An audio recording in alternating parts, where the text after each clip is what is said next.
Eh bien bonjour et bienvenue sur cette vidéo de formation niveau 2 de solo. Et niveau 2 de solo égale niveau 1 d'Access, puisqu'on va plonger un petit peu dans la partie immergée de l'iceberg solo avec donc l'outil de base de données de Microsoft, à savoir Access. Et je vais vous expliquer les rudiments, donc ce qu'il faut absolument savoir quand même, le b.a.-ba du fonctionnement et de l'architecture d'une base de données Access. Donc je vais créer une base de données vide, tout simplement, que je vais appeler n'importe quoi, test, peu importe. Alors le format Microsoft Database, c'est l'ancien, ça c'était jusqu'à 2003, et après c'est devenu ACCDB, Access Database. Ça ne change pas grand chose pour notre démonstration, voire même rien du tout. Alors, toute base de données Access se compose en fait de 5 éléments: des tables, des fichiers, on appelait ça à l'époque, ce qui contient les données, des formulaires, c'est-à-dire des masques de saisie ou de consultation, des états, c'est-à-dire tout ce qui va sortir à l'impression, des macros, on ne les abordera pas ici parce que je ne suis pas vraiment un pro macro, et des modules qui sont des bouts de code que l'on peut vraiment, là cette fois-ci en Visual Basic for Application, VBA, on peut développer n'importe quoi. Donc on va prendre un cas très simple, là je suis donc sur les objets, on le voit, type d'objet, on va avoir donc des tables, puis j'oubliais, pardon, excusez-moi, des requêtes bien évidemment, c'est-à-dire la possibilité d'interroger nos données. Donc on va illustrer très rapidement comment on crée une table, comment on crée une requête, comment on crée un formulaire, un état, et puis là on ne le voit pas, il y a les modules en plus qui sont donc tous les bouts de code vraiment en Visual Basic. Alors déjà, il faut savoir un truc, c'est que quand je lance Access, il y a deux façons de présenter les choses. Soit en onglet comme ça, c'est-à-dire que chaque élément de Access va être présenté en onglet. Ce n'est pas ma présentation favorite, moi je préfère quand on passe dans Options, ici, Options et Base de données active, non pas mettre en document onglet, mais en fenêtre superposée. Solo est totalement développé en fenêtre superposée, ce n'est absolument pas en onglet, donc je vais mettre OK. Il faut absolument rouvrir la base de données, donc je vais la fermer et la rouvrir. Et donc vous voyez, on ne voit plus l'onglet là, et donc on a nos objets ici, et je vais créer la première chose, une table. Donc on passe par le bouton créer, et ici il y a des assistants à la création. Moi je vais vous créer une table sans assistant, création de table directement sur l'équerre ici, pour créer une table par exemple, imaginons client. Donc maintenant on va définir quels sont les champs qu'on va, les différentes zones si vous voulez, qu'on va avoir besoin de définir dans notre fiche client. Alors ça va être par exemple, évidemment, le nom de la société. Alors, on a le nom du champ. Ici, le type de données, ça peut être du texte long, c'est-à-dire le champ mémo à longueur infinie. Un champ numérique de toutes sortes, ça peut être de l'entier, du réel, date et heure. Monétaire. Numéro automatique, on le verra, c'est pour créer des clés primaires. C'est un numéro qui s'auto-alimente, qui s'auto-numérote. Une case booléenne, on appelle ça oui ou non. Un objet OLE, on ne les verra pas ici, et éventuellement un lien hypertexte, un lien vers un document externe à la base de données, PDF, de document Word, document Excel, voire même site internet, etc. Donc le nom d'une société, par définition, c'est un texte court, et ici, un texte court ne peut pas dépasser 255 caractères. Au-delà, c'est un texte long, c'est-à-dire un champ mémo. Bon, il est très clair que, alors fut un temps, il y a de ça 20 ans, vous n'étiez peut-être pas né, si vous écoutez cette vidéo, vous êtes peut-être jeune, et il y a 20 ans, il fallait qu'on détermine au millimètre près et au digit près la taille de nos champs, parce que plus les champs étaient prévus être longs, plus ils prenaient de place. Aujourd'hui, évidemment, avec nos nouvelles technos, nos disques durs qui font des téradoctets, on se soucie beaucoup moins de ce genre de choses. Ceci dit, un nom de société, ça dépassera rarement 100 caractères ou 60 caractères.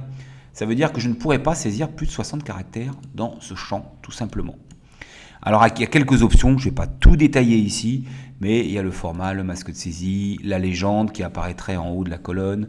Il y a quelques éléments de validation, comme par exemple, est-ce qu'on peut autoriser une chaîne vide ou pas? Est-ce que le nul est interdit? Je peux très bien mettre oui. Voilà. Et quand je vais définir un client, je vais avoir aussi par exemple le nom de la personne, ou du dirigeant, nom du dirigeant.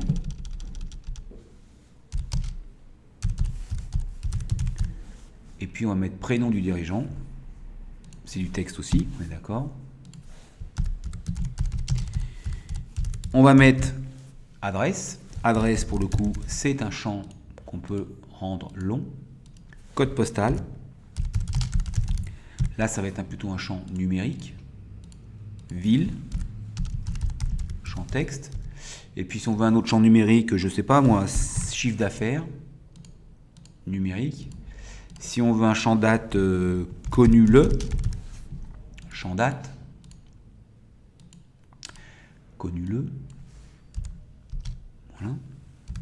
Et puis un champ booléen, ça peut être, je sais pas moi, résident, français ou pas. Oui, non. Voilà. Alors, il est d'usage d'avoir ce qu'on appelle une clé primaire, c'est-à-dire un de ces champs-là qui serait unique, c'est-à-dire qu'on ne pourrait pas avoir d'homonyme dans notre table. Donc c'est là qu'on peut très bien mettre un numéro auto-alimenté, comme il nous le proposait tout à l'heure, ici, le champ numéro auto, et l'appeler code, par exemple. Et c'est Access qui va s'occuper de auto-numéroter ce code. Alors, quand je suis en création ici, sous Access, comme sur tout Office d'ailleurs, si je veux laisser le volet ouvert, je double-clique dessus, et ça le fige. Et c'est là qu'on va pouvoir dire ici qu'il s'agit d'une clé primaire. Ça met la petite clé, on clique là-haut sur clé primaire. Parce que quand je vais fermer ma table, de toute façon, Access va aimerait que je mette une clé primaire, c'est-à-dire donc un des champs qui soit complètement unique. Je ferme, double-clic, oui, j'enregistre. Il me demande le nom de ma table, ça va être client. Et maintenant, je peux ouvrir ma table, double-clic, et voilà, je peux commencer à saisir les différents enregistrements.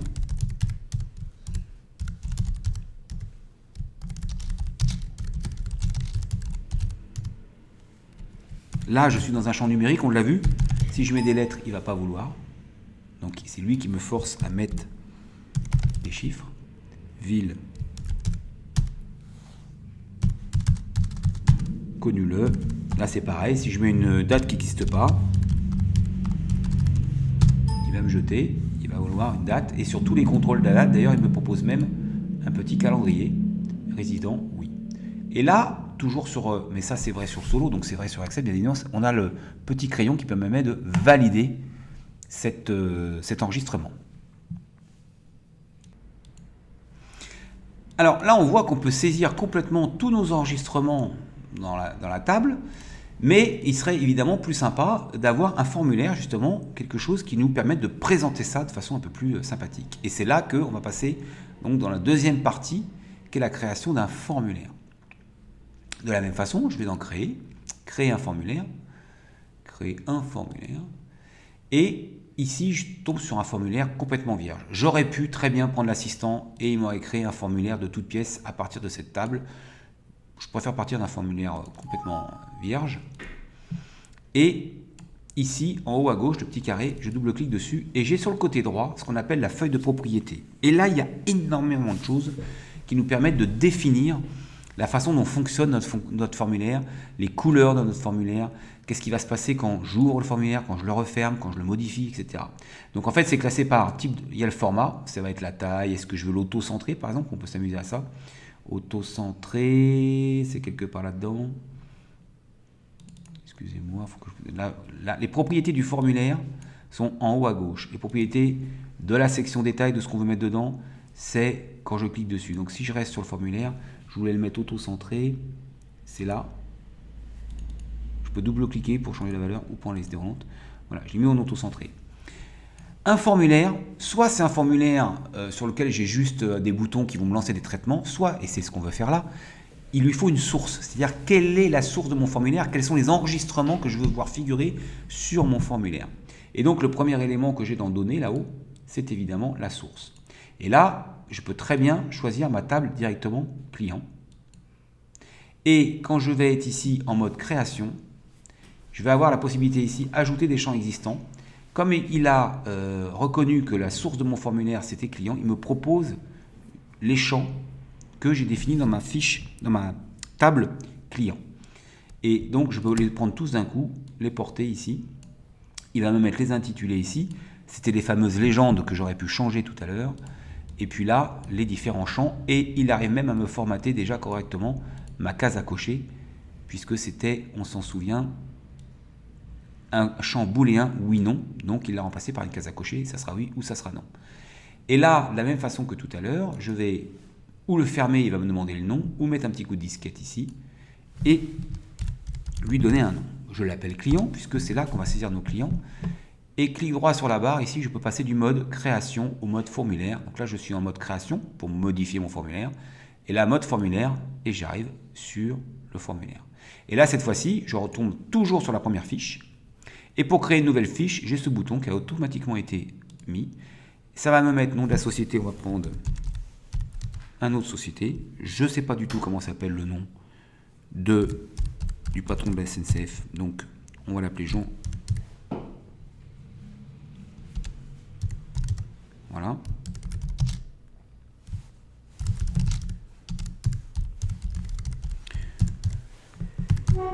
Et là, code postal. Alors, on ne sait pas le 13, c'est 75, je sais pas quoi, on s'en fiche. C'est à quelques millions. Connu le. Par exemple. On retrouve ici, puisque je suis sur un champ date, le petit widget qui nous permet de choisir une date et le petit crayon ici qui me permet de valider. Donc ce qu'il faut comprendre maintenant, c'est que j'ai deux fiches, que j'y accède comme ça, comme un peu sur un magnétophone, et que si je retourne sur ma table, j'ouvre ma table, j'ai deux fiches qui correspondent à la source de mon formulaire. Je repasse en mode création parce que l'idée d'avoir un formulaire va me permettre de justement formater un peu les champs pour que ce soit plus sympa à saisir, plus joli à saisir.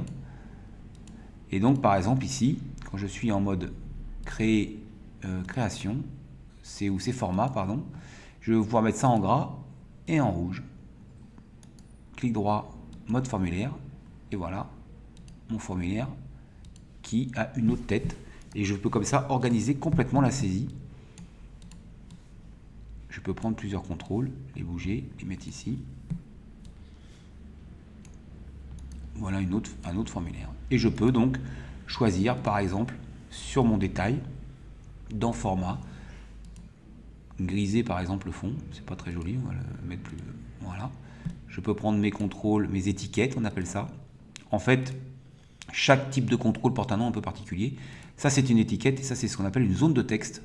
Pourquoi une zone de texte? Parce que si je double-clique, comme je l'ai fait tout à l'heure, double-clic, ça m'ouvre ma feuille de propriété, ici sur le côté droit, qui correspond à la totalité de mon formulaire. Mais je peux très bien aller ici, dans le champ qui s'appelle nom de la société, et j'ai plein de propriétés également qui vont permettre de gérer la taille, la couleur, qu'est-ce que j'ai le droit de saisir dedans, qu'est-ce que j'ai pas le droit de saisir dedans, éventuellement qu'est-ce qui se passe quand j'ai les événements, qu'est-ce qui se passe quand j'ai mis à jour ces champs, après avoir mis à jour, si je le modifie, si je ne le modifie pas, quand ma souris arrive dessus, quand ma souris part de ce champ. Donc j'ai plein de... Et comme par exemple dans Autres, j'ai un truc sympa qui est l'infobulle quelque part. La texte barre d'état, c'est ce qu'il va y avoir écrit en bas. On le voit, la message à afficher dans la barre lorsque le contrôle est activé. Donc par exemple, barre d'état, ça va être renseigner la raison sociale de l'entreprise. Et puis il y a aussi ici, quelque part, l'infobulle. Elle est où l'infobulle? Là, ici. Donner le nom de l'entreprise. Je repasse en mode formulaire. Et quand je vais survoler le champ, il doit y avoir l'infobulle. Voilà, donner le nom de l'entreprise. Et quand je clique dedans, en dessous, il y a marqué renseigner la raison. Bon, je me suis un peu trompé, j'ai fait des fautes de frappe. Renseigner, ça c'est ce qu'on appelle la barre d'état. Et il y a plein de propriétés comme ça. Je vous laisse les fouiller. Qui concerne le format. Ici, évidemment, quand je suis dans format, je pourrais très bien mettre un contour plus gros, un contour en rouge, un remplissage en bleu clair. Voilà, tout ça, c'est ce qui concerne le format de mon champ. Alors, on n'appelle pas ça un champ dans Access, on appelle ça un contrôle. En fait, on est dans du développement un peu objet, et ça s'appelle un contrôle. Ce contrôle est de type texte, c'est-à-dire, là, il y a tous les types de contrôles qui sont ici, en haut, sur la barre d'outils. Donc ça, c'est une zone de texte. On va avoir les étiquettes. Ça, c'est une étiquette. On va avoir des boutons. Donc, je vais pouvoir faire un bouton, par exemple, pour ouvrir ou pour fermer mon formulaire, par exemple. Ou imaginons que je veuille faire un bouton qui me permette de créer. Si, par exemple, ça, j'ai pas envie de le donner à mon utilisateur en bas, et j'ai envie d'avoir un bouton créer, eh bien, clic droit, propriété, enfin mode création. Je vais aller sur les propriétés de mon formulaire, et quelque part dans format, je vais avoir ici boutons de déplacement, ils sont ici. Les boutons de déplacement, c'est le 1 ou 2 qu'on avait. Si je mets non, je repasse, vous voyez, j'ai plus de boutons de déplacement. Donc je peux plus créer là, à ce moment-là. Alors bien sûr, il y a toujours des menus en haut, des barres qui me permettraient de le faire. Mais imaginons que j'ai envie de faire un bouton nouvel enregistrement. Je vais prendre ce bouton, ce contrôle, je vais tracer mon bouton, tout simplement, sur mon formulaire. Et là, je vais laisser Access me guider. Là, je vais faire une opération sur enregistrement. C'est non, c'est déplacement entre enregistrement, opération sur formulaire, je cherche, c'est nouveau que je cherche. Non, c'est celui-là. Ajouter un nouvel enregistrement, j'étais dessus. Opération sur enregistrement, ajouter un nouvel enregistrement. Suivant. Ici, je peux très bien avoir un bouton, atteindre nouveau, c'est ce qu'il a mis là, c'est pas très joli. Je peux d'ailleurs afficher toutes les images et voir ce qu'il a d'autre à me proposer comme icône, on va dire. Vous pouvez aussi aller chercher une image sur votre disque dur en .bmp, .bitmap, et puis vous pouvez mettre du texte. Donc je vais mettre nouveau par exemple. Là il me donne un nom, on en reparlera, vous pouvez le laisser, par défaut il vous trouve un nom qui est le nom en fait du module, du bout de code qu'il va y avoir derrière. Alors je vais l'appeler nouveau pour qu'on aille le voir tout à l'heure, c'est pas du tout obligatoire, vous faites terminer. Et là ça y est, vous avez un bouton nouveau. Et Access est occupé de tout, si je fais nouveau, eh bien, je suis déjà dans un nouvel enregistrement. Et maintenant, on va mettre voilà, une autre société. Je valide avec mon petit crayon. Et donc, si je vais sur ma table, j'ai donc bien maintenant 3 enregistrements. D'accord ? Mais j'ai plus rien pour me balader. Donc, on pourrait très bien aussi, si on a envie de recosmétiser complètement nos formulaires, créer un bouton suivant, créer un bouton précédent. Le parti que j'ai pris, et là je fais tout de suite une aparté avec Solo, c'est de, autant que faire se peut, ne jamais créer des fonctions que Access nous propose en standard. Donc vous ne trouverez jamais un bouton nouveau dans Solo, ni un bouton suivant, ni un bouton précédent. Et pour cause, il suffit dans le paramètre de notre formulaire, on l'a vu tout à l'heure, de rafficher les boutons de déplacement. Et j'ai plus besoin de mon bouton nouveau puisque je l'ai en dessous. Tout est déjà fait, premier, dernier, ça me compte mes enregistrements. Donc je vois pas l'intérêt de refaire des boutons qui prennent du temps, qui prennent de la place, qui sont moins ergonomiques. Donc en plus que là, il y a en plus chercher. Donc si je cherche SNCF, tout est déjà prévu ici pour chercher dans ma base. Donc je vois pas l'intérêt, moi personnellement, je trouve Access est un produit extraordinaire. Donc j'ai laissé tout ce qui était bon dans Access, je l'ai laissé sans avoir à le redévelopper évidemment pour Solo proprement dit. Ça c'était une parenthèse très très importante.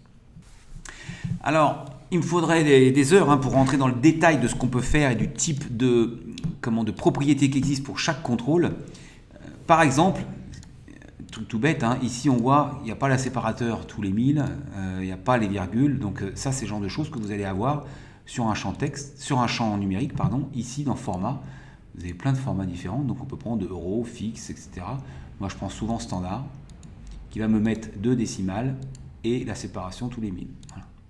Donc vous pouvez absolument tout changer en termes de format, en termes d'alignement. Donc dans le format, vous avez déjà pas mal de choses ici pour les polices, pour les fonds, pour la tête qu'ont vos contrôles. Et puis toujours aller dans la feuille de propriété. Alors elle s'efface, si je veux la remettre, double-clic dessus ou clic droit, feuille de propriété. Et alors il y a même la possibilité ici de faire clic droit, mise à jour, mise en forme conditionnelle. Alors là c'est un peu plus compliqué, mais ça vous permet, pourquoi pas, de le mettre en gras ou de le mettre dans une autre couleur si une condition est respectée dans le formulaire sur lequel je me trouve. Typiquement, je sais pas moi, numéro, tiens, si je fais, on va voir nouvelle règle, valeur du champ supérieure à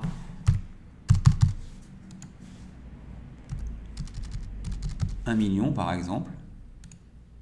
Alors je le passe en, il faudrait que je lui dise, en gras rouge. Ok, ok. Et vous allez voir, le champ va changer. Là il est en gras rouge. Et là il est en noir. Et s'il est à 1 200 000, il va passer en rouge automatiquement. Voilà. C'est ce qu'on appelle donc du mise, alors je ne sais plus le terme, on se met dessus, clic droit, mise en forme conditionnelle. Et vous pouvez ajouter comme ça des conditions, des différentes règles qui vont formater vos différents contrôles. Un formulaire peut se présenter sous forme ici de fiche. Et puis quelquefois on aime faire des formulaires qui se présentent sous forme de liste. Alors je vais faire un copier-coller de ce formulaire. Je retourne ici. Alors on peut tout afficher, il suffit de mettre tous les objets, comme ça j'ai tout. Copier-coller. Et je vais lui donner un autre nom de formulaire client liste par exemple. Clic droit, mode création. Et là, je vais passer au niveau du format de mon formulaire, en formulaire continu. Ça veut dire quoi? Vous allez voir tout de suite. C'est que là, voilà, j'ai des enregistrements les uns au-dessus des autres. Alors évidemment, on a tendance plutôt à les présenter autrement. C'est-à-dire qu'on fait sauter toutes les étiquettes et on va se les mettre comme ça. Ça, je peux le faire sauter, on a dit qu'on n'en a pas besoin.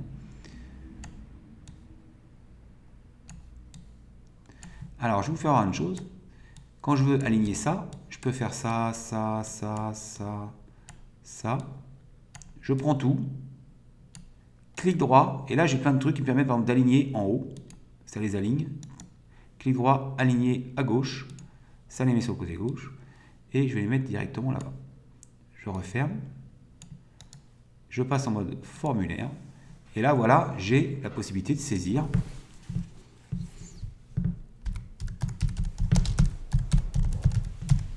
Là, je trahis mon âge, parce que ça ne s'appelle plus comme ça. C'est pas grave.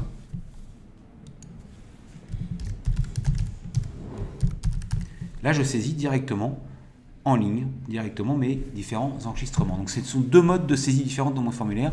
Un en mode continu, c'est celui-là, où tous mes enregistrements sont présentés, et petit à petit, j'aurai une barre verticale qui me permettra de descendre dans mes enregistrements. Soit en mode, alors comment il appelle l'autre mode? Voyons. Mode unique. Voilà. Il y a même la possibilité d'avoir des formulaires croisés. Et puis, si, on peut toujours aussi mode feuille de données. Feuille de données, c'est où? Pourquoi je n'ai pas mode feuille de données? Où là, on se retrouve davantage, comme sur Excel par exemple, avec même la possibilité ici de faire disparaître des colonnes, si je veux bien. Clic droit, masquer les champs. Même la possibilité, pourquoi pas, de figer les champs, un peu comme sur Excel. Vous voyez, ça fige la première colonne. L'avantage de ça par rapport à la table, toute bête, c'est que je vais pouvoir faire justement des conditions, des mises en format différents. Je vais pouvoir quand même travailler sur mes contrôles. A contrario de là, la table, où là, je ne peux pas du tout changer les polices, et puis actionner tel ou tel truc. Quand je dis actionner tel ou tel truc, c'est que très rapidement, quand on fait du dev, et là, on passerait là très rapidement le niveau 1 au niveau 2, enfin plutôt du niveau 2 au niveau 3, c'est-à-dire du niveau initiation access au niveau perfectionnement. Imaginons que je veuille faire quelque chose lorsque mon CA dépasse 10 millions. Du style, êtes-vous sûr que votre chiffre d'affaires dépasse 10 millions? Que je veuille mettre, par exemple, un message. Et bien dans ce cas-là, je vais être obligé de faire un bout de code. Donc imaginons qu'ici, CA, dans événements, je vais dire après mise à jour. Donc j'ai plein encore une fois, d'événements qui peuvent être déclenchés en fonction de ce que je fais sur mon logiciel. Et je vais faire un bout de code. Alors, certains aimeraient faire les macros. Je ne vais pas passer par les macros parce que je trouve ça dommage d'aller sur les macros quand on connaît un peu le code. Et le code, c'est pas si compliqué que ça. Je vous invite vraiment à vous intéresser au code, au VBA. Allons-y, on va essayer. Là, je fais code, donc 3 petits points et je prends tout de suite générateur de code. Et je tombe sur directement le Visual Basic. Alors, on retrouve tout à l'heure notre bouton nouveau, puisque j'ai supprimé le bouton et ça n'a pas supprimé le bout de code qu'il y avait en face et qui était juste cette fonction en fait do command, go to record, aller à l'enregistrement, à senior rec, c'est-à-dire un nouvel enregistrement. Je peux le virer parce que j'ai viré le bouton. Et ici, entre mon private sub, c'est-à-dire le début de la fonction et la fin, je vais marquer un petit message. msgbox, espace, êtes-vous sûr que blablabla. Et là, j'ai des options avec le bouton que je vais mettre. Alors, par exemple, OK, non. Alors, on va faire OK, only ou OK cancel. Je peux faire OK ou je peux faire cancel. Je dois avoir un yes no. Voilà, yes or no. Je fais entrer. Là, j'ai pas mis de condition. Ça va me le faire dès que je vais sortir de mon contrôle. Là, je vais faire 5 millions. Et il me pose la question. D'accord? Donc, il me pose la question, même si ça fait 2 euros, il me pose la question. Pourquoi? Je n'ai pas fait de condition. Si je voulais mettre une condition, clic droit, mode création, je retourne dans mon bout de code. Et là, on va mettre une autre fonction. If, si le champ sur lequel je me trouve, qui s'appelle CA, est supérieur à 1 million, par exemple, alors, on va mettre le message. Donc là, j'ai fait une condition. Là, j'ai fait votre premier bout de code. Là. Si mon CA est supérieur à... Alors, j'ai mis 1 million ou pas? Oui, j'ai mis 1 million. Êtes-vous sûr? Fin. Bon, il ne se passera rien si vous répondez oui ou non, parce que je n'ai pas dit ce que je voulais faire en cas d'un oui, en cas d'un non. Mais là, si je fais 500, il ne se passe rien. Alors que si je fais 1 200 000, il me pose la question. Voilà un premier bout de code. Alors évidemment, ça c'est sans fin. On ne va pas rentrer non plus sur ce niveau-là. Mais c'est juste pour vous expliquer que fabriquer des formulaires, c'est très simple finalement. Ils sont toujours source d'une table. On va voir tout de suite que ce n'est pas toujours le cas, parce que je peux très bien avoir un champ calculé qui ne provient pas de ma table. Ça, c'est mon CA. Il peut être par exemple hors taxe. Je vais faire un copier-coller, CTRL-C, CTRL-V, et je vais mettre plus bas CA-TTC. Et je vais multiplier sur mon formulaire ça par 1.20 pour me donner ça.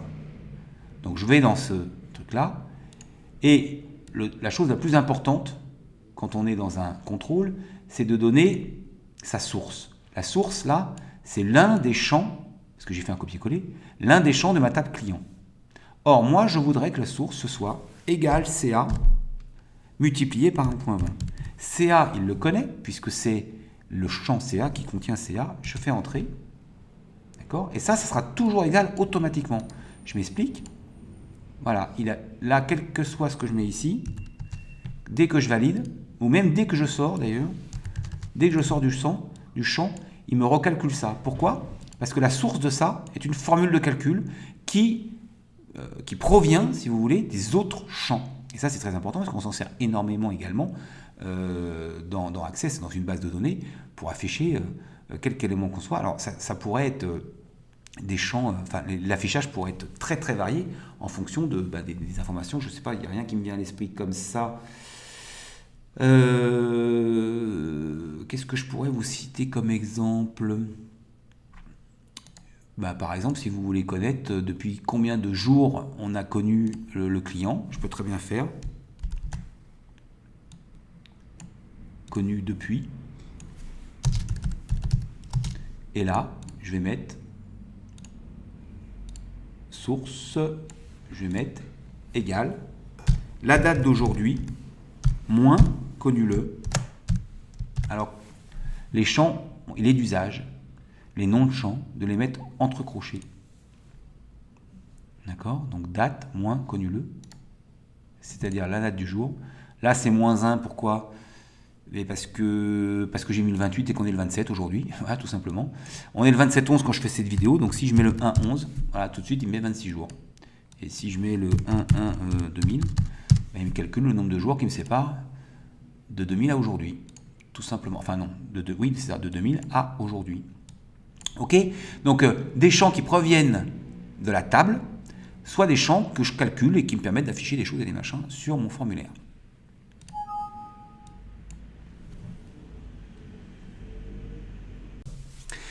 Alors, vous allez me dire, c'est bien gentil tout ça, mais entre ça d'un côté et ça de l'autre, je ne suis pas très très loin quand même de ce que je pourrais faire avec un Excel par exemple. Alors pourquoi on va se mettre sur une base de données? Déjà, chose importante, c'est que si j'avais ici 100 000 enregistrements de clients différents, la seule chose qui est en mémoire, c'est la fiche sur laquelle je me trouve. Donc ça veut dire que vous pouvez travailler des heures sans sauvegarder, il n'y a pas de sauvegarde quand on travaille. Le fait de valider avec le petit crayon là, eh bien, ça enregistre automatiquement dans la base de données. Il peut y avoir une coupure de courant, vous ne perdrez absolument aucune saisie précédente. Ça, c'est déjà le bon point par rapport à Excel où je suis en mémoire, tout est en mémoire. Je travaille 1 heure sur le même tableau sans faire de sauvegarde, je peux tout perdre. Mais c'est évidemment pas ça du tout la plus grande valeur ajoutée. On va le voir tout de suite quand on commence à avoir plusieurs tables. Imaginons maintenant que je veuille suivre mes rendez-vous faits par client. Donc, je vais créer rapidement une nouvelle table. Allons-y, création. Ah non, pardon, je me suis trompé, j'ai mis création d'une table. Et donc, on va mettre rendez-vous, donc on va mettre RDV on va mettre un ID tout de suite, on va prendre les bonnes habitudes. Donc numéro RDV.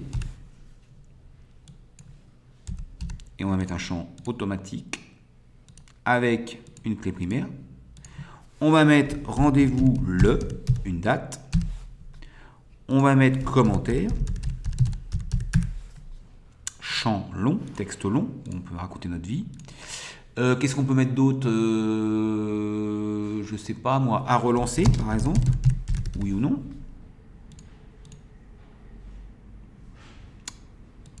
Oui ou non, pardon. Et puis durée du rendez-vous. On pourrait mettre date de début, date de fin, enfin on pourrait durée du rendez-vous, mais champ numérique. Voilà. Ça, c'est très bien, mais il faudrait quand même que je sache à quel client, évidemment, ce rendez-vous est lié. Donc, je vais mettre client. Et je vais mettre un texte. Et je ferme. Je l'appelle RDV. Et j'ai une table de rendez-vous. Et là, je peux mettre rendez-vous le 15-11, commentaire vu, je sais pas moi, proposition X. À relancer, oui.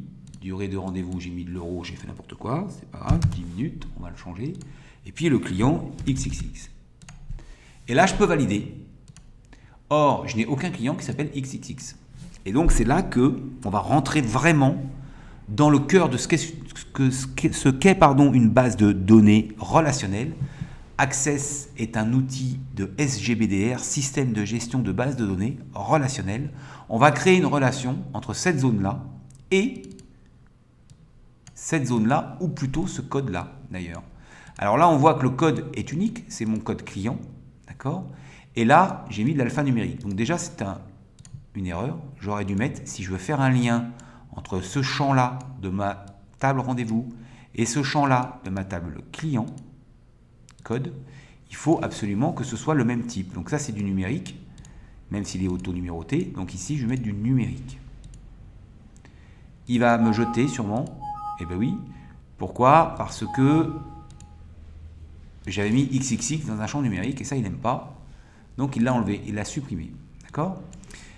Donc, ici, je peux mettre 2 pour dire c'est lié au client 2. Mais je peux mettre 99. Il n'y a rien pour l'instant qui empêcherait de mettre un code client qui n'existe pas. Donc on va regarder ce que c'est qu'un MCD, un modèle conceptuel de données, c'est-à-dire la relation qui existe entre les différentes tables. Et ça, vous allez le trouver dans outils de base de données, relations. Il nous propose les tables. On va mettre client, on va mettre RDV. Voilà mes 2 tables avec mes champs. Et je vais donc dire que ce champ-là est lié à mon code. Je le tire et je le lâche. Et là, il me dit, voulez-vous appliquer l'intégrité référentielle, c'est-à-dire obliger absolument à ce que lorsque je saisis un rendez-vous, je mette un numéro d'un client qui existe. Voulez-vous mettre un jour en cascade, parce que j'aurais très bien pu, par exemple, le mettre sur la nom de société, et si mon nom de société change, et bien que ça change tous les rendez-vous qui sont en amont avec le nouveau nom. Et voulez-vous effacer en cascade, ça veut dire si j'efface un client, est-ce que j'effacerai aussi les... Alors, j'ai fait dans le mauvais sens, autant pour moi. C'est dans ce sens-là qu'il faut le faire. Voilà. Est-ce que si j'efface un client, j'efface aussi tous les rendez-vous qui y correspondent? D'accord? Je mets oui, je mets non, c'est comme vous voulez. On peut mettre créer oui. Alors, évidemment, il faut que les tables soient fermées pour que ça marche. Je vais fermer mes tables.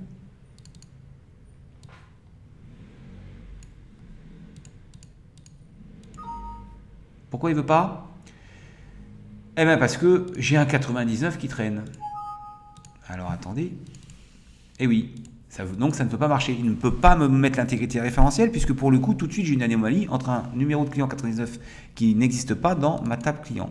Donc si je veux arriver à faire ma relation, il faut que je mette un numéro qui existe. On va mettre 1 pour l'instant.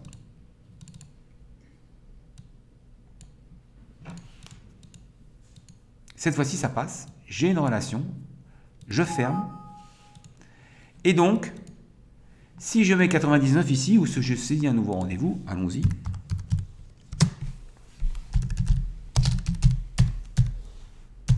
Et que je mets 99, il ne veut pas. Vous ne pouvez pas ajouter ou modifier un enregistrement car l'enregistrement associé est requis dans la table client. Autrement dit, vous devez mettre un numéro de client qui existe.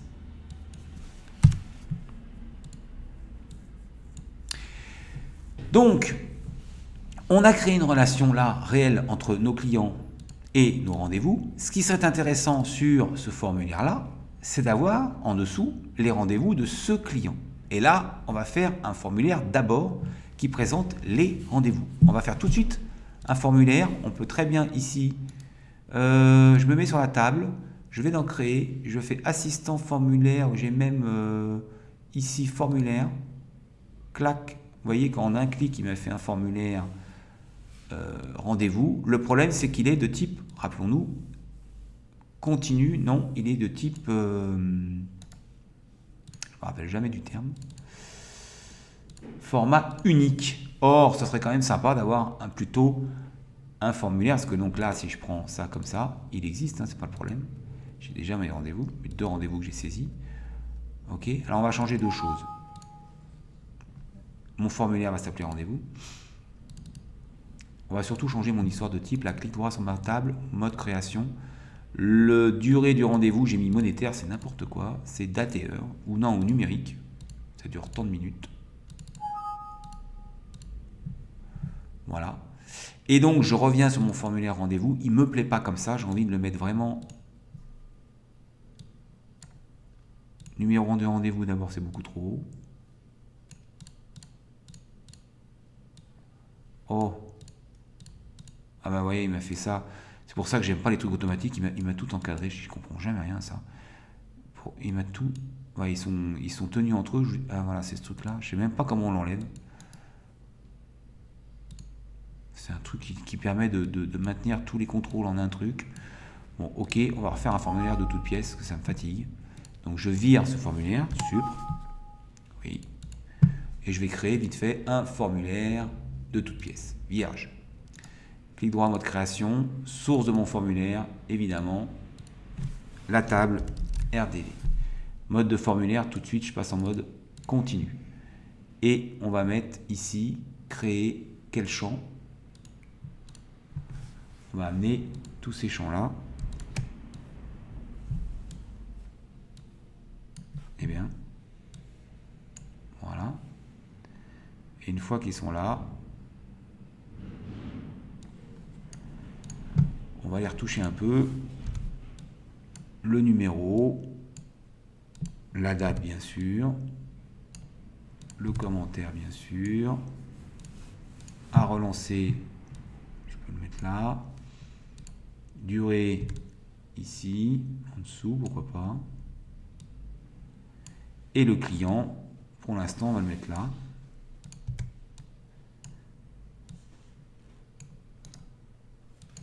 Voilà, j'ai mes rendez-vous, d'accord? Et donc, c'est ça que je voudrais afficher en dessous de mon client sur le formulaire pour pouvoir suivre les rendez-vous d'un même client sur le même formulaire. On est d'accord? C'est très très simple. Je renomme mon formulaire RDV. Je passe en mode création de mon formulaire client. Je l'écarte.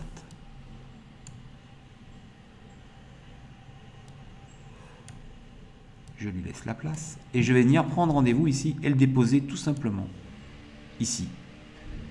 Je le retaille. Et je vais aller voir tout de suite une fonction très importante. Clic droit, propriété. Dans données, je vais définir ici. Il l'a fait lui-même d'ailleurs, mais il s'est trompé.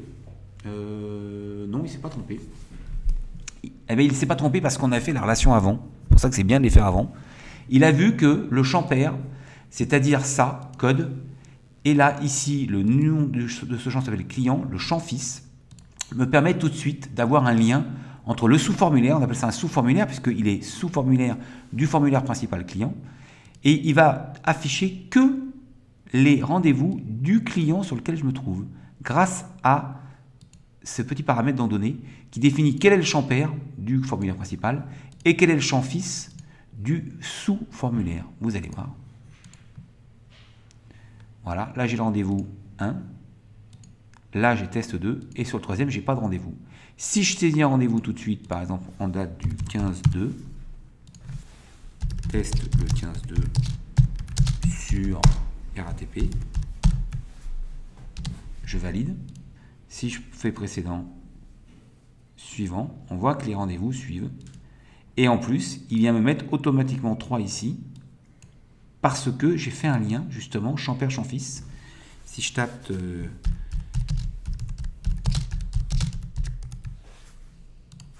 tout de suite, il me met le bon champ ici. C'est pour ça que, quand je repasse en mode création, ce champ-là, finalement, n'apporte rien, puisqu'il est automatiquement géré par Access. Donc, je peux, dans format, le rendre invisible. Je peux agrandir un peu.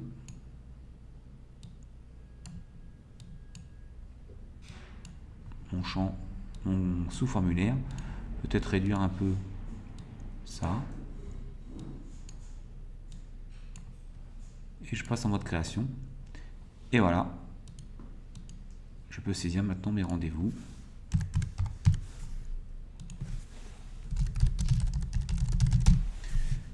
À relancer. Ça a duré 1 heure. Je valide ma ligne. Et donc, la saisie se fait automatiquement dans un sous-formulaire. Donc maintenant, j'ai 2 tables qui se remplissent avec ce champ-là qui se remplit au fur et à mesure en fonction de ce que je saisis dans mon sous-formulaire. C'est une notion qui est vraiment un peu plus compliquée que simple formulaire, mais vous comprenez bien toute la puissance parce que vous pouvez très bien avoir aussi, par exemple, ici, et ça sera le cas sur Solo, on le verra quand on rentrera dans le vif du sujet sur Solo, des sous-formulaires qui soient les factures, qui soient les actions qui sont menées, qui soient les rendez-vous, qui soient les contacts qui sont liés à celui-là, etc., etc. Et donc, le MCD, c'est-à-dire le modèle conceptuel de données, les relations qui existent entre les différentes tables, on l'a vu là avec 2 petites tables, vous verrez sur Solo que ça ressemble vraiment à une toile d'araignée parce que toutes les tables ont des relations entre elles, de façon à ce qu'il y ait une homogénéité des données qui sont saisies dans les différentes tables qui concerneraient les éléments d'une autre table. Ça va être le cas, par exemple, un truc qu'on connaît bien quand on fait du développement, c'est entre la facture, l'entête, le numéro de la facture, et les lignes de facture.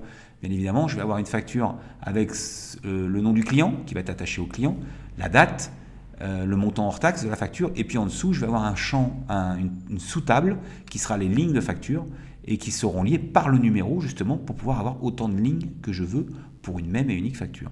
C'est typiquement ce qu'on vient de faire là, avec des clients et des rendez-vous. Alors, on a vu là la création de table, la création de formulaire. Ce qu'on va voir là maintenant, c'est la génération des requêtes. La gestion des requêtes, puisque c'est une évidemment plus-value quand on fait de la base de données, c'est d'interroger nos données. Alors évidemment, c'est pas du tout intéressant quand on a 4 clients qui se battent en duel. Donc je vais rapidement monter 700 nouvelles fiches. Je fais un copier-coller d'une autre base.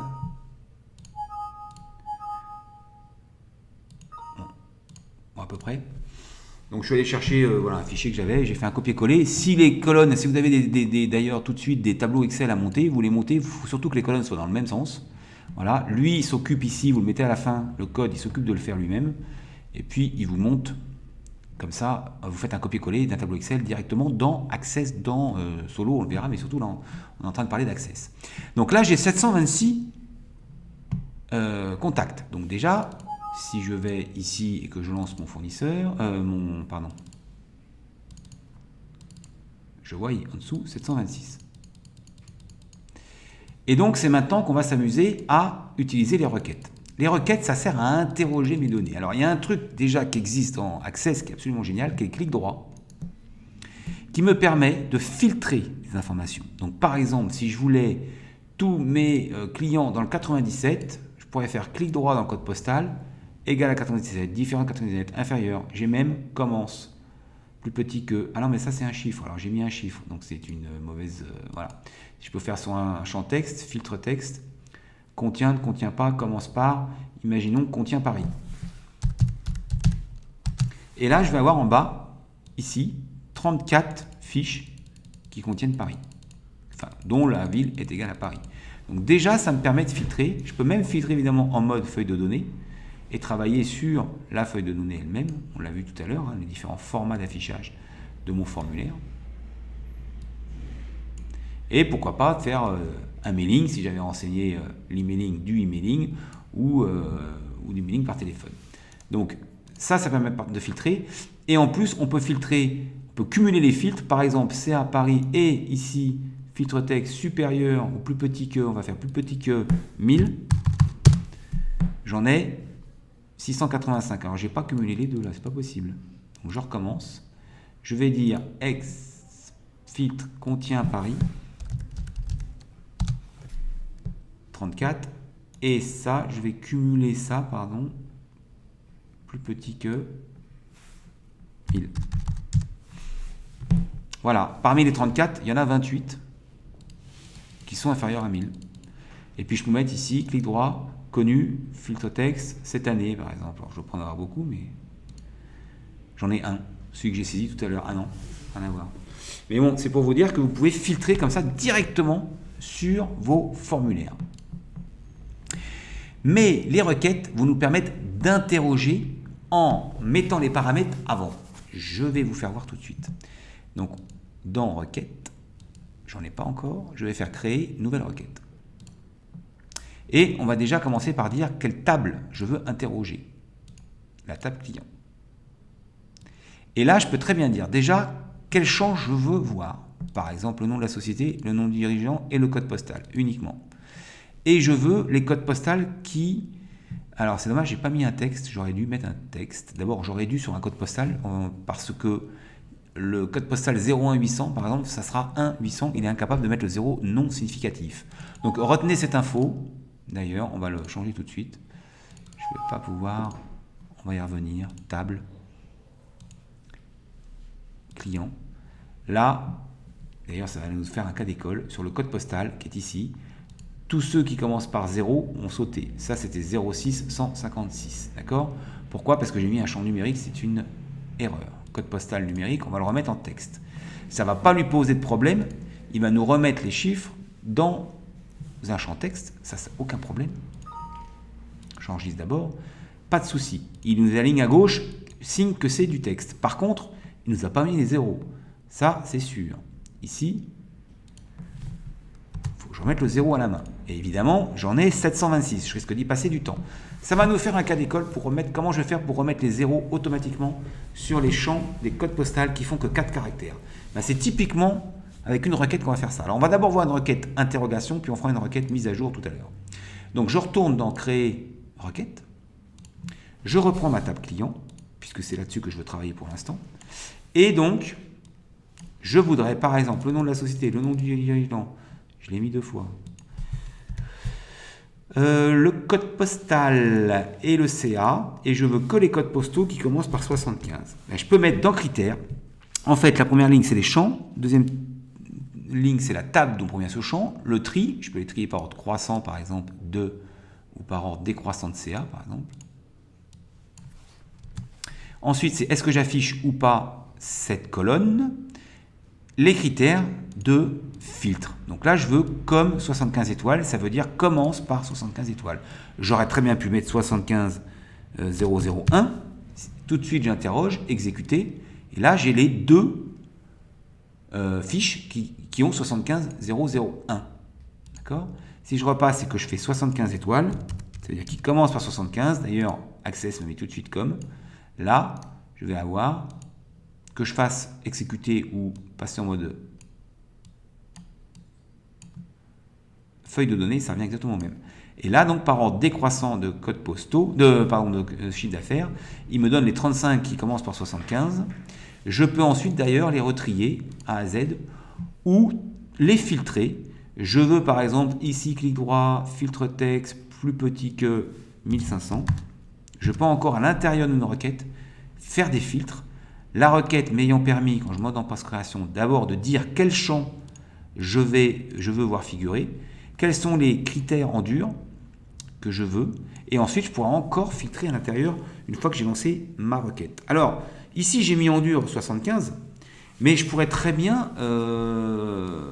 par exemple ici, faire une question, c'est-à-dire plus petit, CA inférieur, inférieur ou égal à la question que je me pose. CA inférieur à, point d'interrogation. Donc là, il va me faire un filtre, mais il ne connaît pas ça, la réponse à ça. CA inférieur. On le met entre crochets et il va me poser la question. Regardez. CA inférieur à 2000. Je donne la réponse et il fait le filtre. Là, c'est inférieur à 2000. Je repasse en mode création, je réexécute. Là, je risque d'avoir tout le monde. Voilà. D'accord? Et je pourrais mettre entre supérieur et inférieur. Et on peut très bien s'amuser à ça. Inférieur à et supérieur à, alors supérieur ou égal, CA mini, point d'interrogation, et inférieur à CA maxi, point d'interrogation. Il va me poser donc deux questions quand j'exécute. CA mini, par exemple, 100, CA maxi, 1500. Et là, il me trouve tout de suite les enregistrements de la table client qui correspondent à ces critères. Ce qui ne m'empêche pas, encore une fois, et j'ai mis 75. Ce qui ne m'empêche pas, par exemple, de dire je veux que ceux qui commencent par G, clic droit, contient G ou commence par G. Et là, je continue à filtrer au sein de ma requête. Alors, un truc très important, c'est que ça, je vais lui donner un nom. On va l'appeler, je ne sais pas moi, analyse CA. C'est le nom d'une requête. Et je peux l'exécuter en doublant-cliquant dessus. Comme j'ai mis des critères, il va me redemander à chaque fois les deux critères et il m'exécute la requête. L'autre chose qu'il faut savoir, c'est qu'une requête peut être très bien la source d'un formulaire. Et c'est là que ça prend toute la dimension. Je vais, pour comprendre ça, 75, on garde ça. Pourquoi pas, pour l'instant on garde ça. Allez, on garde ça. Donc je vais créer un formulaire, créer formulaire, vierge, et cette fois-ci, en source de mon formulaire, je ne vais pas mettre une table, mais je vais mettre analyse CA, je vais mettre ma requête. Si je passe en création, je vais avoir les champs de cette requête. On retrouve ce qu'on a vu tout à l'heure. Je vais me les mettre, on va me dire à quoi ça sert par rapport à la table, je vais vous faire voir à quoi ça sert.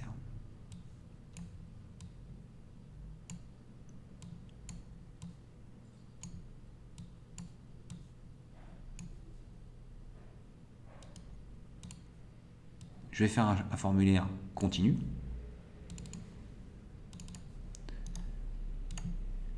Évidemment, comme mon formulaire a une source qui est une requête et que dans ma requête j'ai des questions, il va me poser les questions avant de lancer mon formulaire et il me présente.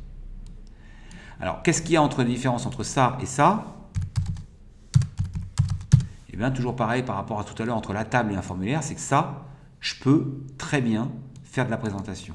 Par exemple, faire n'importe quoi, mais mise en forme conditionnelle, comme on a fait tout à l'heure, nouvelle règle, expression, je veux que si CA est supérieur à 1000, alors on le passe en gras et rouge.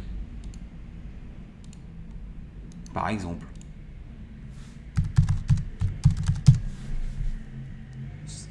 Donc j'ai pas mis le CA en rouge, j'ai mis les noms en rouge. J'ai fait une expression avec une mise en jeu, une mise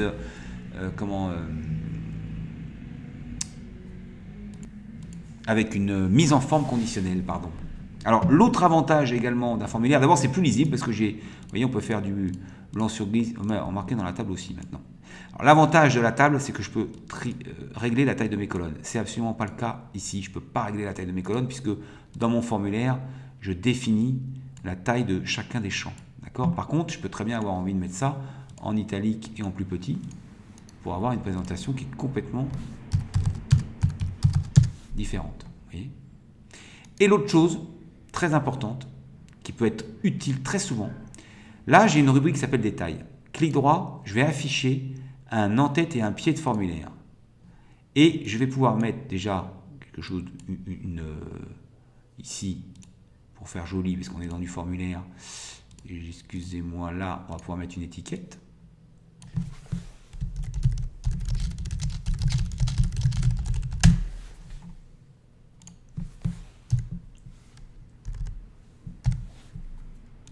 Que je peux formater comme je l'entends.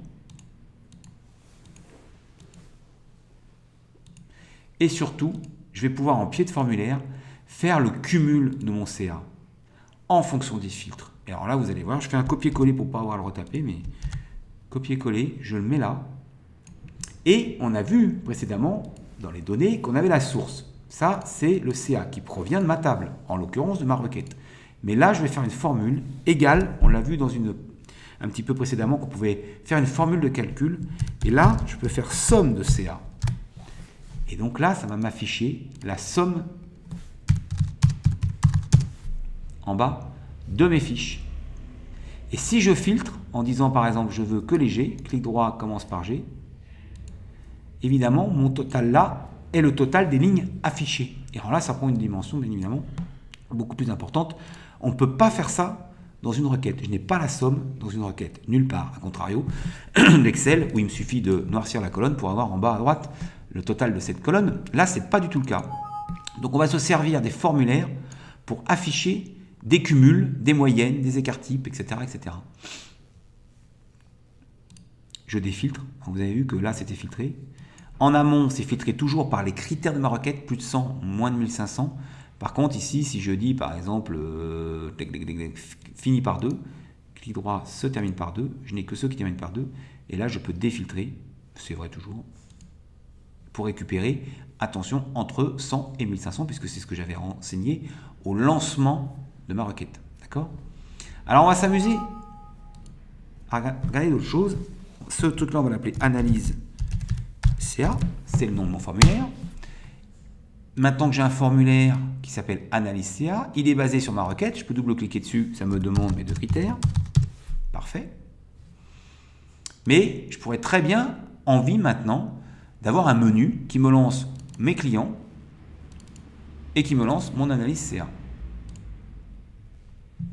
Comment on va faire ça? On va créer un formulaire de toute pièce qu'on va appeler menu, création formulaire, vierge, clic droit mode création, et on va faire un bouton qui ouvre client et l'autre qui lance analyse CA. Très simplement, créer, création, bouton, je mets mon bouton, et là, opération sur formulaire, ouvrir un formulaire, suivant, lequel client, suivant, ouvrir le formulaire. Ici, je pourrais très bien aller choisir une icône, un dessin sur mon bouton ou mettre le texte. Je lui donne un nom ou pas. Moi, je vais bien lui donner des noms. J'ai un premier bouton. Je prends bouton, deuxième bouton, ouvrir formulaire, analyse CA.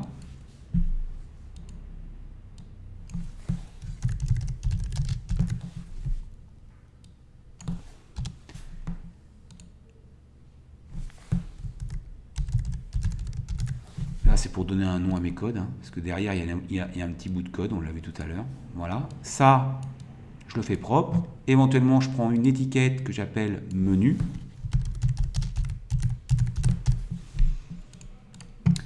Je lui change un peu sa police. Je fais un truc sympa. Je cadre mon formulaire au nombre de boutons et à la place que je veux qu'il prenne. Je mets un coup de disquette ici pour enregistrer mon formulaire. Je vais l'appeler menu. Je fais OK. Et maintenant, j'ai un formulaire. Ça s'ouvre comme ça. On va enlever les boutons on a vu tout à l'heure, les boutons de déplacement. On va enlever ce qu'on appelle ici à gauche le sélecteur. Pourquoi? Parce que je n'ai pas d'enregistrement, je n'ai pas de table, je n'ai pas de requête en source de ce formulaire. Et puis, je vais corriger ma faute d'orthographe. Ça sera pas plus mal. Menu général. Double-clic ici en haut à gauche, on s'en rappelle, ça vient dans les feuilles de propriété. Ici, dans les données, j'ai pas besoin de... Attendez, c'est dans format, je sais jamais. Barre de défilement, j'en ai aucune.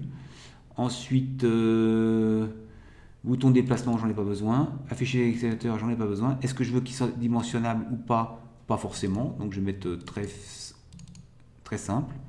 Et là, il va prendre exactement la forme que je lui donne là maintenant.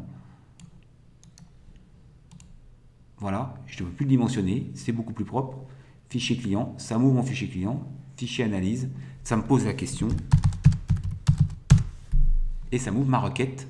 Ça m'exécute ma requête et ça m'ouvre le formulaire qui est lié à la requête.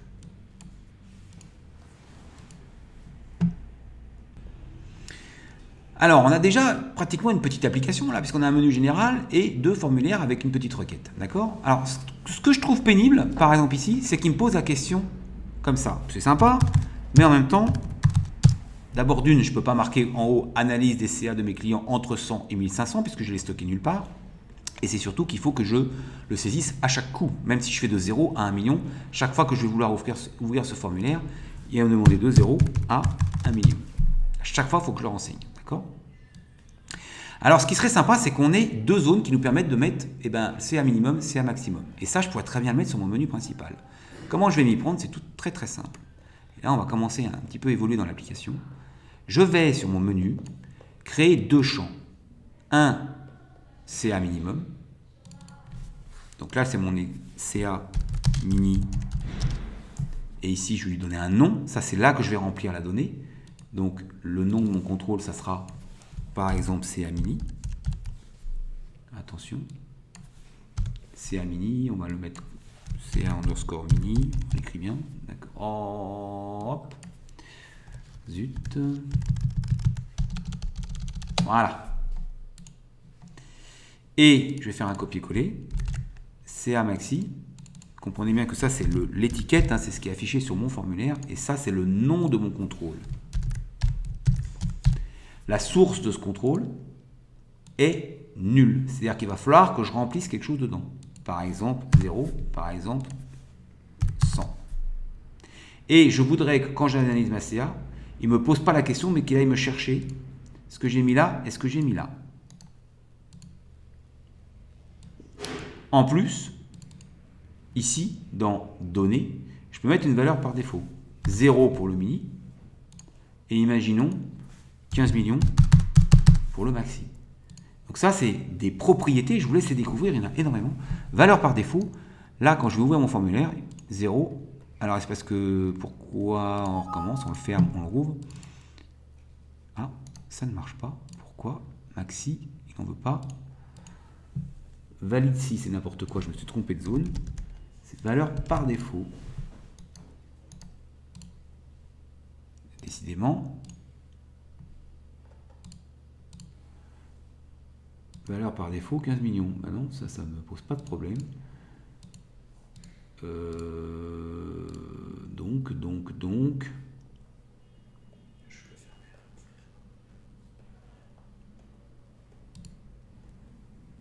On va dire que c'est du standard. En format. Il n'aime pas mon 15 millions? Comment ça se fait ça? Il y a une raison à tout. Quand vous avez un problème comme ça, cherchez jusqu'à ce que mort s'en suive. Il y a une raison à tout. Dans Access, pardon. Donc pourquoi ce champ-là, CA maxi, il a décidé valeur par défaut? Peut-être parce que c'est trop gros, j'y crois pas une seconde.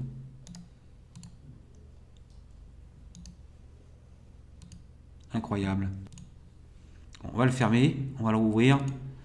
Voilà, beaucoup mieux. Donc on a un truc qui s'appelle CA underscore mini, CA underscore maxi, et ils sont où ces champs-là? Ces deux contrôles sont sur le menu, le formulaire qui s'appelle menu. Donc je vais retourner dans ma requête. Je vais modifier ma requête. D'accord? Et ici, entre crochets, ça posait la question. Et là, je veux qu'il aille chercher cette donnée-là et cette donnée-là. D'accord?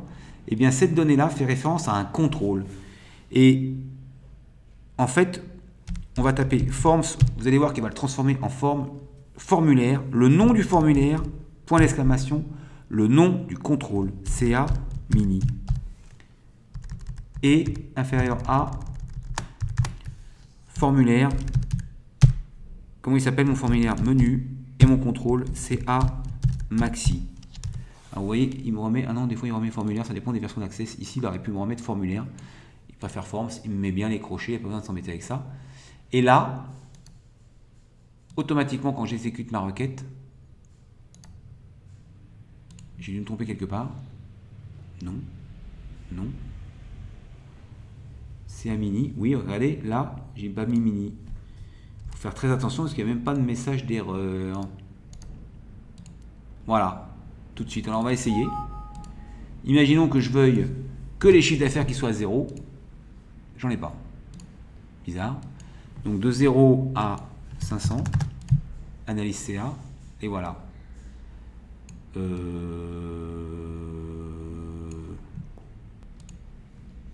Pardon, là j'ai mis 5000, donc celui-là il sort. Si je mets 1000, voilà, j'ai que ceux qui sont inférieurs à 1000. Et j'en ai quand même à 0. Donc je suis étonné qu'ils ne me mettent pas. Si je fais 0 à 0, ah parce que j'ai mis strictement. Alors c'est là qu'il faut faire très attention. Si je mets 0, là j'ai supérieur ou égal à 0 et inférieur ou égal. Parce que sinon c'est strictement. Donc si vous voulez faire quelque chose bien et que vous voulez tous les chiffres d'affaires à 0, voilà, là j'ai les 18 fiches dont le chiffre d'affaires est à 0.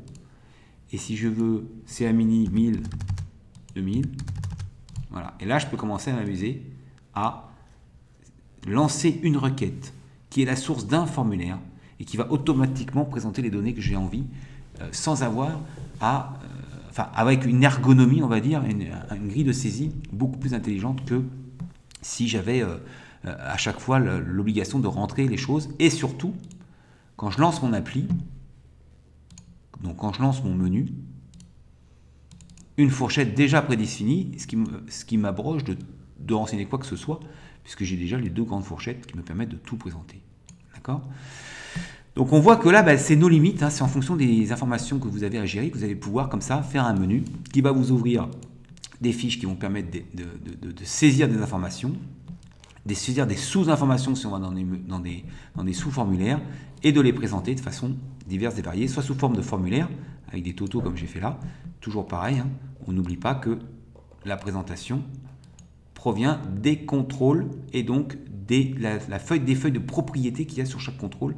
Là, si je veux remettre ça, imaginons en euros, en monétaire, il va me le séparer tous les 1000, il va me mettre le sigle euro, voilà, c'est beaucoup plus propre, d'accord ? Donc c'est là qu'il faut travailler sur tout ce qui est ergonomie, présentation de vos différents champs, de vos différentes tables, de vos différents contrôles. Juste pour conclure là-dessus, avant qu'on passe aux états, c'est que comment je fais pour lancer ce menu automatiquement? Parce que regardez, si je ferme cette base de données et que je l'ouvre, elle s'appelle test, je n'ai pas mon menu qui s'ouvre. Il faut que j'appuie sur menu ici. Eh bien, c'est vraiment l'exception qui confirme la règle. Je vais faire une petite macro. Alors, je ne sais même pas où elles sont, mes macros d'ailleurs. Tellement je ne m'en sers pas. Pourquoi elles ne sont pas là? Macro. Bon, créer une macro. On a ça là quelque part. Putain, je m'en sers tellement. Pourquoi j'ai pas mes macros? Macro là, pardon, excusez-moi. Et là, créer macro, je vais faire ajouter une option. Alors, je m'en sers jamais, donc on va faire ouvrir formulaire. Je crois que ça existe quelque part. Ouvrir formulaire. Ce formulaire s'appelle menu. Et c'est à peu près tout. Je referme. Et pour qu'elle s'exécute au lancement de ma base de données, la seule chose à faire, c'est de l'appeler auto-exec. Auto-exec, la macro qui se lance automatiquement à l'ouverture de ma base de données. Je la referme. Je l'ouvre. Et là, il m'ouvre mon menu. Ce qui veut dire que là, ça y est, j'ai une application. Je vous fais voir. Il suffirait de faire un raccourci sur mon bureau vers cette base de données pour que tout de suite, on en arrive ici. Je vous fais une démonstration. Par contre, je ne sais pas où je l'ai stocké. Où est-ce que je l'ai stocké? J'en sais, fiche rien.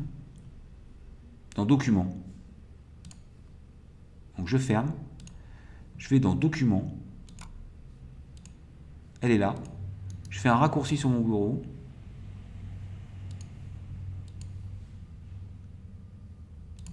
Il faut que je la trouve. Elle est là. Je lui donne un nom.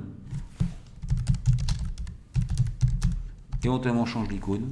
Je double-clique dessus. Ça lance Access. Et ça lance l'auto-exec. Et voilà mon application. Pour peu que j'ai pris soin de fermer mes onglets là, dont j'ai pas besoin, pas toujours, ça dépend, c'est vous qui voyez. Et j'ai mon application qui me permet là déjà de travailler.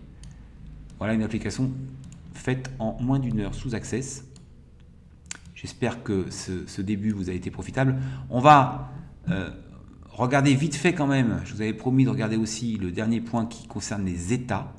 Les états étant donc, en gros, ça fonctionne comme les formulaires, sauf que ça a vocation à être imprimé. Je m'explique. Quand je suis sur cette fiche client, et que je le passe en impression, aperçu avant impression, c'est là, donc c'est là, j'obtiens ça. C'est-à-dire, globalement, mon formulaire, pour peu qu'il soit trop large, vous voyez, il sort de mon cadre, etc. Donc c'est pas très joli. En plus, si j'ai mis des fonds, etc., ça va me bouffer la moitié de mes cartouches. Donc l'idée de faire un état, c'est vraiment de faire un formulaire qui s'imprime. C'est exactement ça. D'ailleurs, bien souvent, on fait des formulaires qui s'impriment. Je l'explique quand je vois là, si je fais ça, voilà. Globalement, si je passe en aperçu, c'est assez correct. Donc faire un état, ça serait tout simplement proposer, on va le voir avec des fonctions un petit peu plus importantes en termes de sous-totaux. Par exemple, on peut faire des sous-totaux dans un état, ce qu'on ne peut pas faire dans un formulaire. Mais globalement, si mon formulaire tient dans une page A4, autant imprimer directement le formulaire. Si maintenant mon formulaire ne tient pas dans une page A4, ça vaut le coup. Exactement comme on l'a fait pour tout à l'heure, ce formulaire-là, justement, analyse de le CA de mes clients, qui provient d'une requête, c'est de faire un état qui provient d'une requête et qui va imprimer que les éléments dont on a besoin. D'ailleurs, pour aller plus vite, je vais prendre mon formulaire, analyse CA, clic droit, enregistrer sous. Non, alors c'est pas comme ça, je l'ouvre d'abord, pardon. Ça c'est moins pratique qu'avant, je trouve. Fichier, enregistrer sous, enregistrer l'objet sous, et là, je croyais que je pouvais l'enregistrer en état directement, non, c'est pas le cas, ça m'étonne. Eh bien non, c'est pas là. Je croyais qu'un formulaire, on pouvait l'enregistrer directement en état. Ah non, je sais comment il faut faire, pardon. Si vous voulez dupliquer un formulaire en état, il faut faire copier-coller. CTRL-C, CTRL-V. Eh ben non, d'habitude, merde alors. Ça, j'en reviens pas, qu'il ne me demande pas.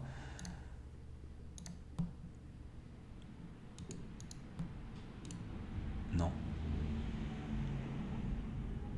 Alors, je suis très surpris. Donc, ça veut dire qu'il va falloir qu'on crée un état. Bon, c'est pas grave, on va créer un état. Allons-y.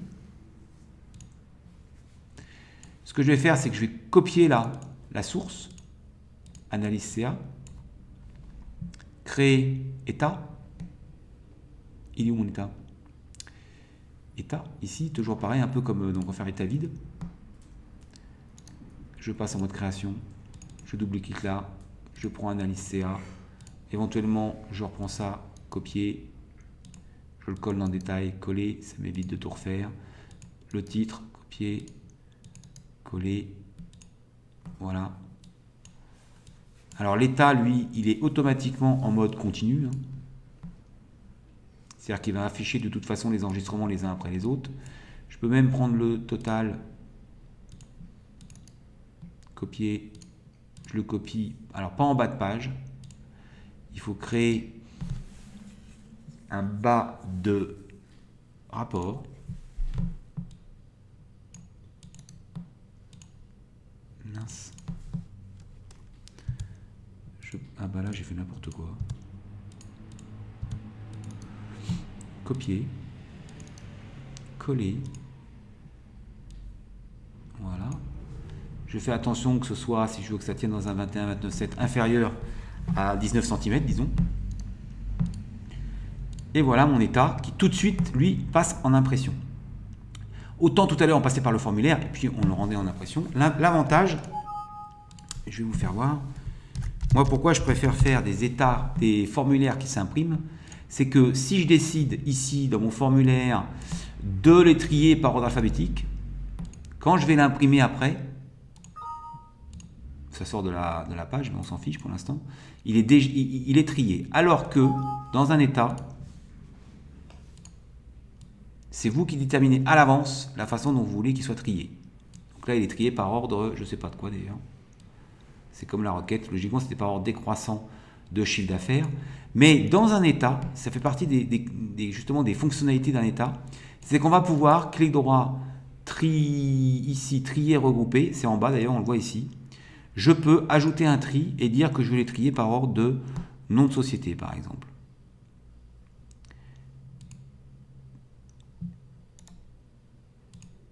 Voilà.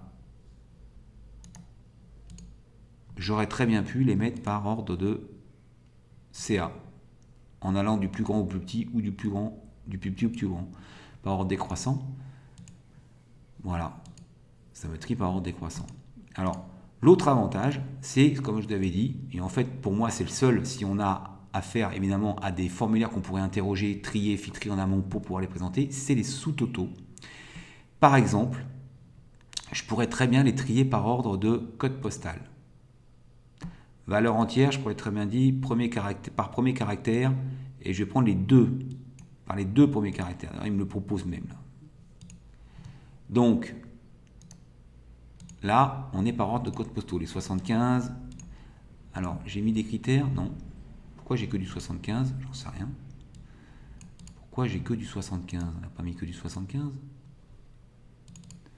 Notre analyse, je retourne dans ma requête. On a mis 75 quelque part? Ah oui. Dans la requête, il n'y avait que 75. Donc, je l'enlève. Donc là, j'ai par ordre de code postaux. Voilà, ça commence par, je vous avais promis, alors c'est par ordre décroissant. On va les faire par ordre croissant. De Z en haut, de A à Z. Et là, on va avoir un problème. Il y a ceux qui n'ont pas de code postaux, les premiers clients qui n'ont pas de code postaux du tout. Et puis plus loin, voilà, on va avoir les 1, les 2, les 3, etc.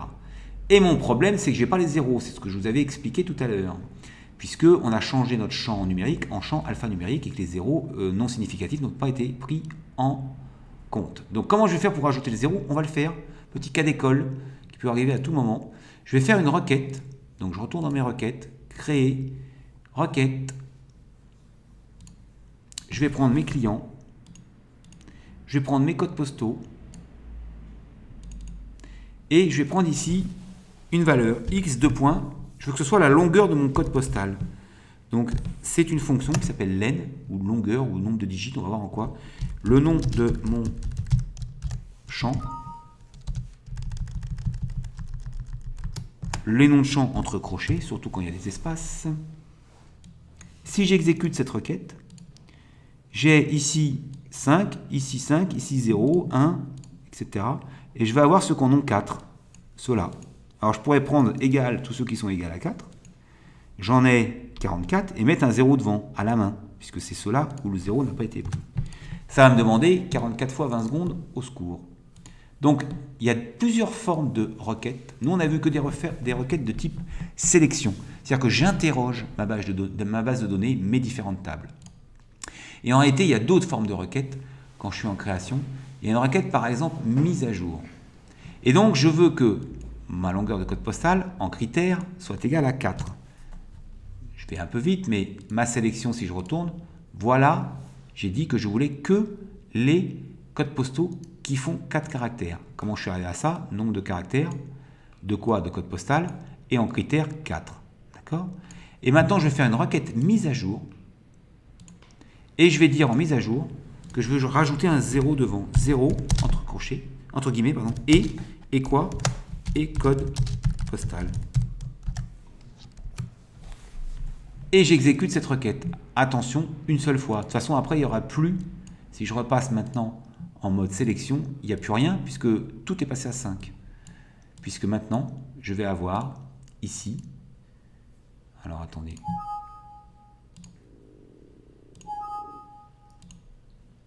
si je fais analyse CA, ou même si je fais d'ailleurs fichier client, sauf que je ne les ai pas mis, donc je vais aller dans ma table client, je vois que dans code postal, il est où?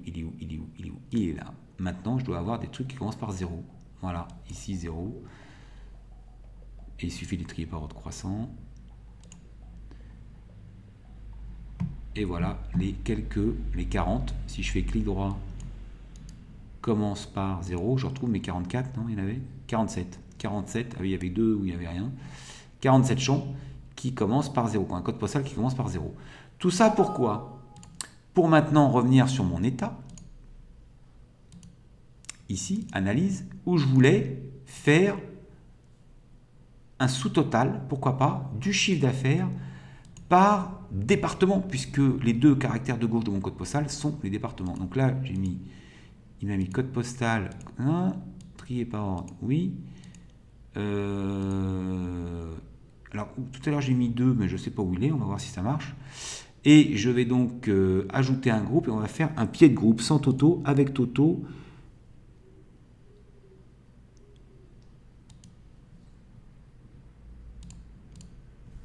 pied de groupe code postal, je prends mon total, CTRL-C, CTRL-V, je viens le mettre en dessous, là. Et donc, je vais avoir un sous-total. On va voir, je ne suis pas sûr qu'il y joue par département, là. Il va sûrement, non. Il va sûrement nous faire l'histoire par code postaux, voyons. Donc là, il y a un sous-total de ceux qui n'ont rien. Ah si, c'est bon. Il nous a pris que les deux caractères de gauche, grâce à ce qu'il y avait tout à l'heure. Là, il y a le 0,1 avec le sous-total 0,1. Là, il y a le 0,2 avec le sous-total 0,2. 0,3, il n'y a qu'une occurrence. 0,3, 0,4, etc. Et donc ça, par contre, il n'y a vraiment que dans un état qu'on peut le faire. Sinon, dans un formulaire, on va être obligé de le faire des filtres pour avoir le sous-total, comme on l'a fait tout à l'heure avec un clic droit. Je veux d'abord le 0,1, je veux d'abord le 0,2, que là, je vais avoir un état bien fichu avec des sous-totaux. Et toujours pareil, à vocation d'être imprimé, d'où une feuille A4. Je peux très bien, effectivement, par la mise en page, régler, le faire en paysage, le faire sans portrait, le faire sur plusieurs colonnes. Ça a vraiment vocation à être imprimé, à la différence d'un formulaire. Je comprenais bien ça. Alors, si je voulais lancer cet état à partir de mon menu, il me suffirait sur mon menu, clic droit mode création, en dessous, de créer un nouveau bouton, créer bouton,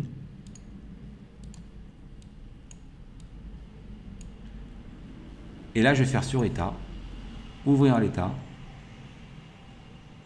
je vais faire l'aperçu plutôt, analyse, il n'y en a qu'un, je peux mettre l'icône là, pourquoi pas, allez, analyse, ou je le laisse comme ça n'a pas trop d'importance. Il m'a fait mon bouton. Là, j'ai préféré laisser une icône. Je clique dessus et ça me lance mon état, tout simplement. Après, clic droit imprimer. C'est vraiment à vocation d'être imprimé. On est bien d'accord avec mon sous-total. Alors, si je voulais pas les blancs, par exemple, comment je ferais? Alors, c'est une bonne question, ça. Parce que si je voulais pas les blancs et que je veux conserver les blancs, c'est-à-dire les clients qui n'ont pas de code postaux, dans mon analyse CA là, de mes clients, ça veut dire qu'il me faut deux requêtes. Une en source de mon formulaire et une en source de mon état. Alors, je vais vous faire voir quelque chose qui peut vous faire gagner un temps phénoménal. Pardon, c'est pas là. C'est dans mon état, tout à l'heure, on a vu que la source, c'était analyse CA. Retournons sur analyse CA. Vérifions ce que ça donne. Et là, j'ai bien les blancs. Et modifions cette requête. Par exemple, code postal différent de nul. Donc là, je suis en train de différent, c'est supérieur, inférieur. Différent de nul ou est pas nul. J'exécute. Là, j'ai pas les nuls. J'en ai plus que 448. Et si je fais trier par 300, je n'ai pas les nuls. D'accord? Mais si je valide ça, je vais avoir modifié ma requête analyse. Donc aussi la source de mon formulaire que j'interrogeais tout à l'heure. Alors, ce qui peut vous faire gagner du temps, c'est de passer clic droit ici, mode SQL. Et là, c'est l'interprétation dans un langage qui s'appelle SQL de ma requête. Je fais copier ce truc, copier. Je la ferme, je ne sauvegarde pas. Et en source de mon état, au lieu de mettre le nom de la requête, je fais coller. Je colle directement la clause SQL, le contenu de la clause SQL de ma requête. Et là, donc, je vais avoir une source de mon formulaire qui continue à avoir ceux qui n'ont rien là. Donc, il y en a 725, on le voit en bas. Et dans mon état, je n'ai que ceux, on le voit, il n'y a plus les blancs, que ceux qui ont le code postal de renseigner. Et quand vous allez passer en mode création de votre formulaire, de votre état, double-clic, en haut, je vois ma clause select. Il suffit pour le modifier d'appuyer sur les trois petits points à droite. Ça me rouvre ma requête.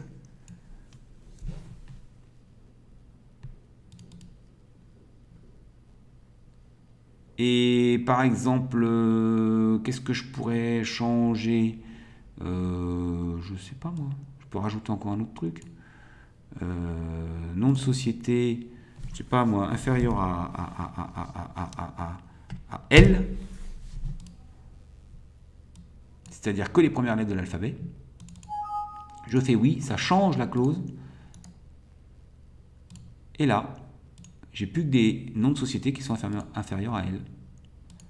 Donc je peux avoir une source plus compliquée, enfin, quelle qu'elle soit. Moi, je vous invite, si vous pouvez, si vous avez des requêtes pas trop compliquées, de les mettre directement en source de vos états, de vos formulaires. D'abord parce que vous pouvez les retrouver d'un clic ici, et parce que ça vous évite d'avoir trop d'objets, une fois qu'on en est là, Je n'ai pas besoin d'avoir toutes les requêtes qui sont la source de tous mes états ou de tous mes formulaires. Quand je dis formulaire, c'est exactement la même chose. Ceci dit, je vais vous faire voir un truc. Je lance mon analyse ici. Clic droit, mode création. Okay.